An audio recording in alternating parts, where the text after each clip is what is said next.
Bago tayo mag-start, click nyo muna yung bell button sa baba.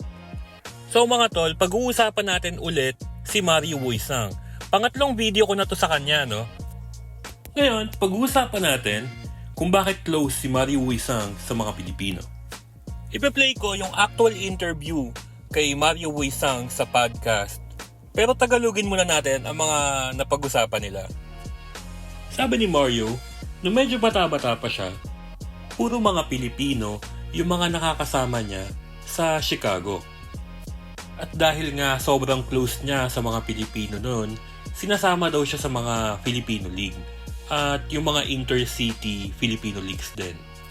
Dagdag pa ni Mario na inaalok daw siya ng mga elder Filipinos doon na maglaro sa PBA. Parang lalakarin yata yung papeles niya para maging Pilipino siya. So huwag na tayo magkomento doon kasi mukhang hindi legal. At yun pa pala, noong mga time daw na yon, ang girlfriend ni Mario ay Filipina din. Tapos nangyari na nga noong 2003 na may nakapag-scout yata sa kanyang Indonesian, doon na siya tinawagan at pinapunta ng Indonesia. Sabi pa nga ni Mario kung hindi daw tumawag ang Indonesia, malamang ay nasa Pilipinas daw siya. Okay, so panoorin na natin yung video ni Mario. Yeah, I'm blessed, man. But shout out to my Filipinos, man. I got nothing but love for my Filipinos. For those that don't know, I have a long history with Filipinos, man. So, I played in all the Filipino leagues here in the States growing up. When I was from 19 to 23 years old, before I went to Indonesia, I played in all the Filipino leagues and inner city competitions, the national competitions. This is something that a lot of people don't know. So they actually took me underneath their wing, man. Like they made me Filipino, and all the elders tried to get me to go play in the PBA in the Philippines. They were trying to get my paperwork done. So a lot of people know about this here, and all my Filipinos here, they know about this, especially in Chicago because that's where I was based. So they try to get my paperwork done for me to go to the Philippines and play in the PBA. And I'm not Filipino, I'm Indonesian. So it was difficult.